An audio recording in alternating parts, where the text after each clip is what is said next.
People are saying that Texas just passed a bill that's going to ban anime. This is the bill in Texas that threatens to ban all anime. For instance, if you were to watch something like Goblin Slayer, One Piece, Naruto, or Bleach, you would be labeled as a felon. But is this true? Can you really be taken away for watching Naruto or Demon Slayer? And the answer is no, unless you're in Texas, and even then, probably not.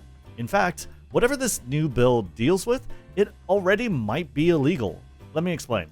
In this video, we're going to be talking about the new Texas SB20 bill that passed the Congress, what this means to anime fans, how the things this new bill talks about are technically already illegal, and a case that went all the way to federal court that involves hentai. Now, I don't watch a lot of Chibi Reviews' content, but I know he's a major voice in the anime space, and I'm going to give him the benefit of the doubt.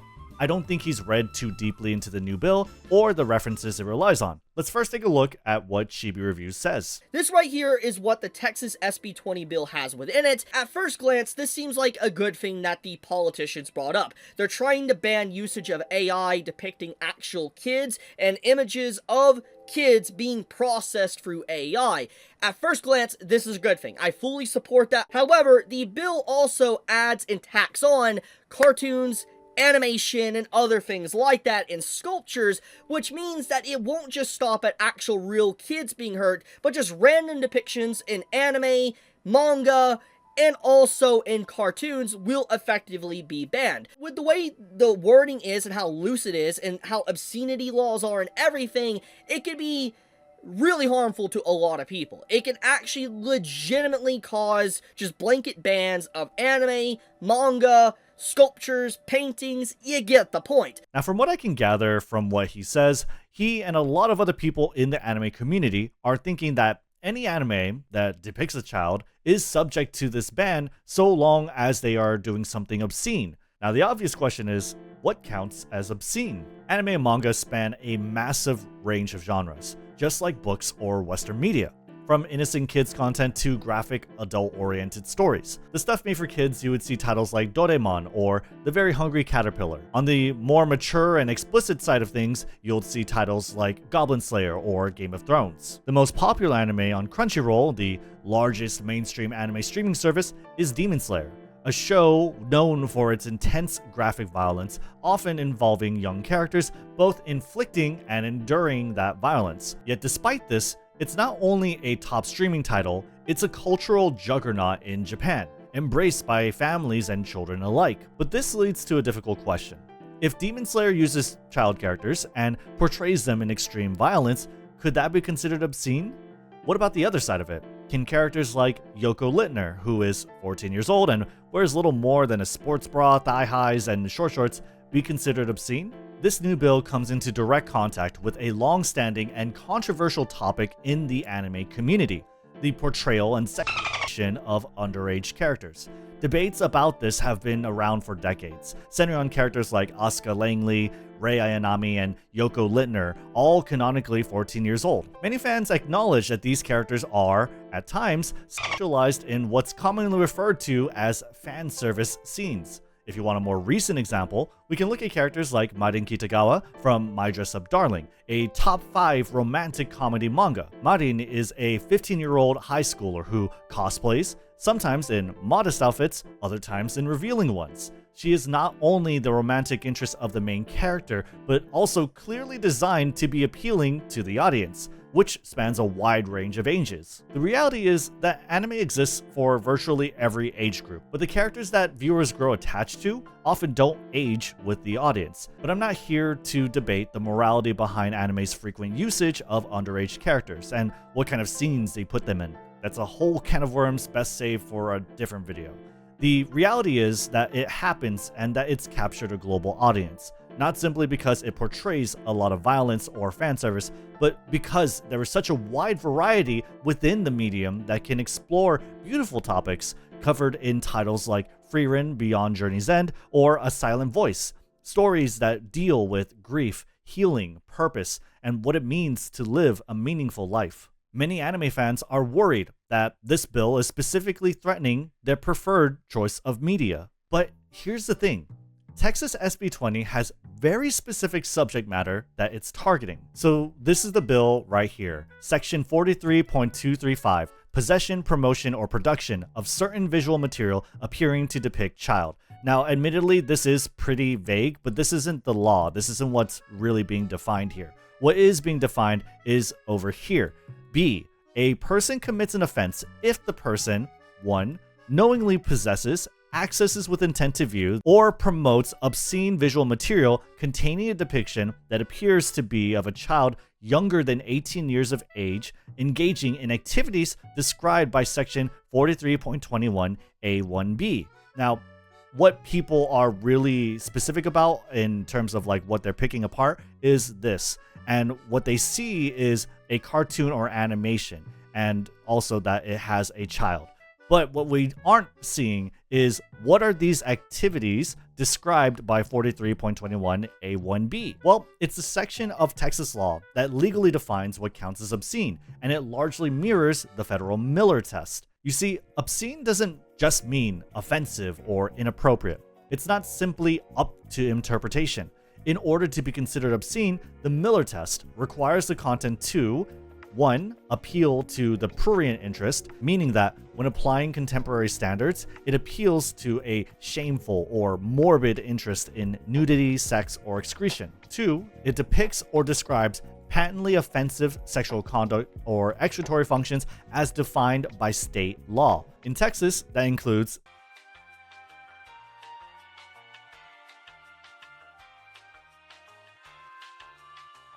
it's very specific, it's all out there, go ahead and take a look at it yourself. And 3, it lacks serious literary, artistic, political, or scientific value. To be considered obscene under this law, all 3 of them must be true. And realistically, for most anime, it's very unlikely that they'll meet the second criteria, especially not anything being officially distributed by major studios or streaming platforms. So no, Demon Slayer isn't going to be banned for its violence. Dragon Ball isn't going to be banned because Goku, as a young boy, was innocently running around naked in a couple episodes.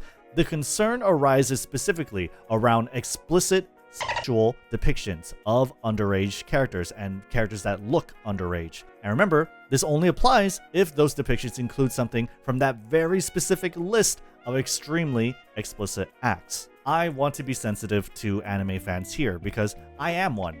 Yes, anime and manga often feature underage characters portrayed as love interests. Yes, they sometimes appear in suggestive scenes. It's a complex, complicated, and it should be an uncomfortable topic. But again, this video isn't about unpacking all of that. What is important to say is, even for those anime, it is highly unlikely for those anime to be hit by this law, because officially produced content generally avoids explicitly sexual depictions that would meet the legal definition of obscenity. That all said, who this definitely does become potentially scary for are consumers of hentai and adult doujinshi. Hentai being adult animation and doujinshi being fan comics. But here's the thing. There's already a federal law that does something very similar to Texas SB20, and it was passed and remains active since 2003. Meet Title 18 U.S. Code, Section 1466A, obscene visual representations of children. We can read this first section, A. In general, any person who, in a circumstance described in subsection D, knowingly produces, distributes, receives, or possesses with intent to distribute a visual depiction of any kind, including a drawing, cartoon, sculpture, or painting that 1. Depicts a minor engaging in conduct and is obscene, or 2. Depicts an image that is or appears to be of a minor engaging in graphic bestiality.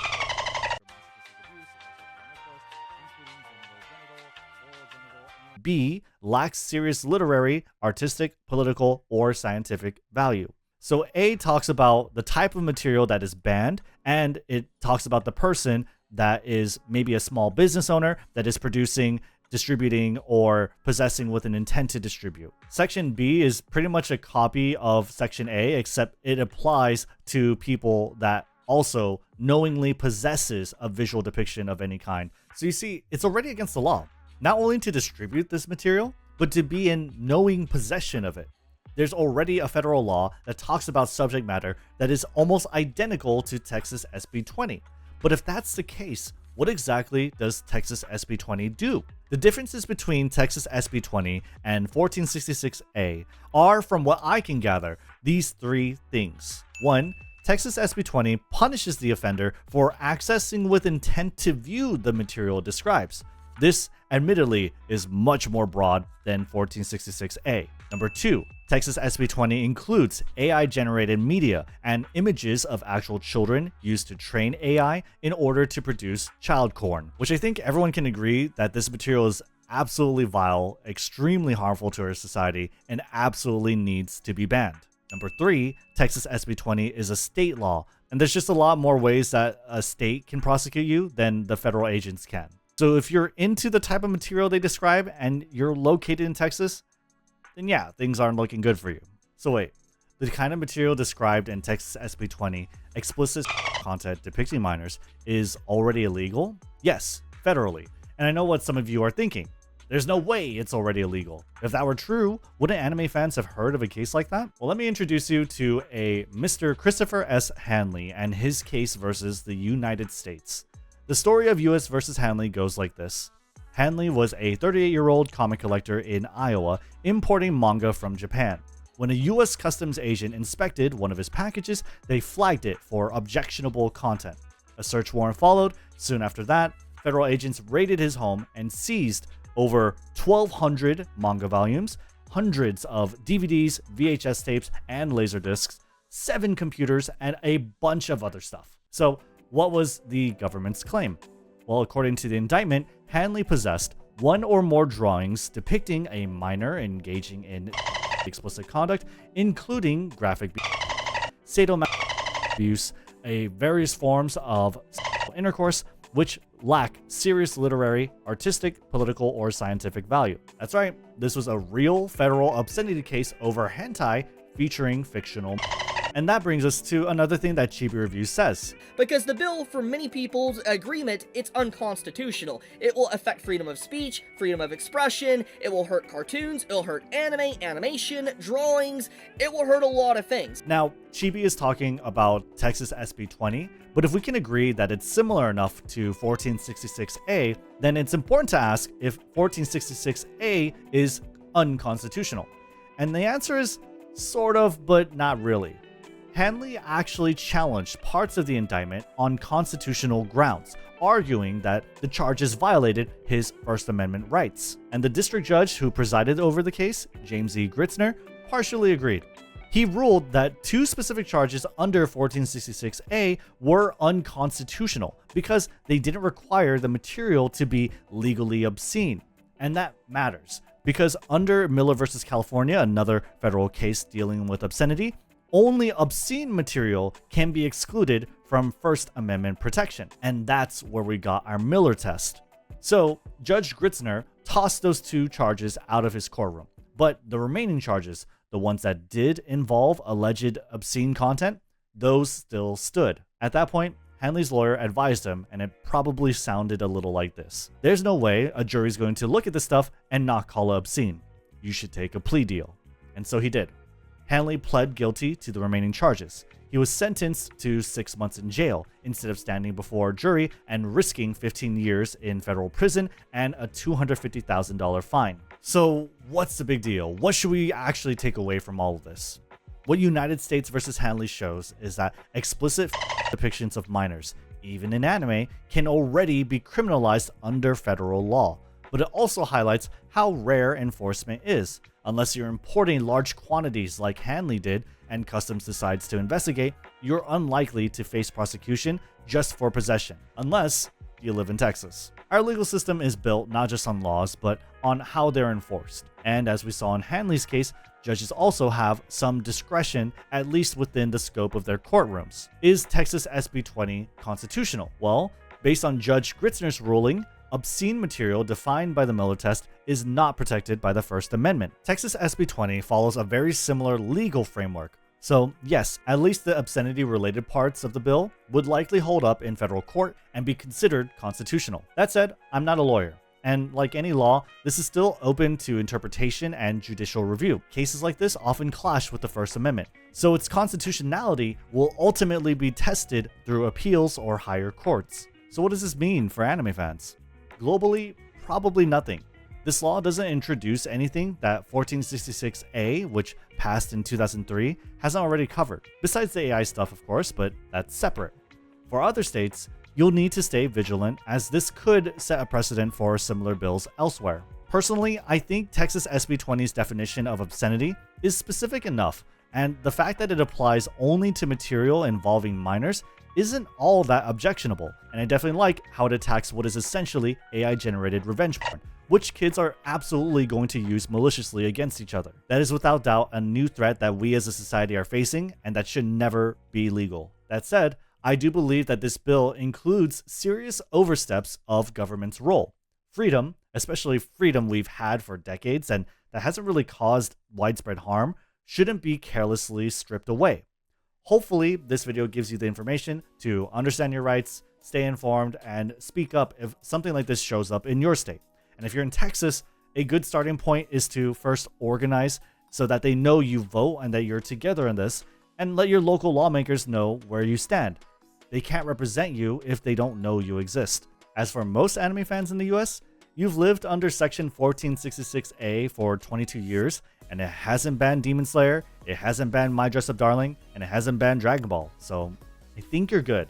But if you're in Texas and consuming hentai, then yeah, this could affect you, but I'd imagine that whatever thing you're consuming, it needs to be very clear and understandable at a glance that what you're consuming is obscene and what you're consuming depicts an actual minor. But there's one thing that absolutely must be made clear, is that this bill isn't banning all of anime, and it's not even close.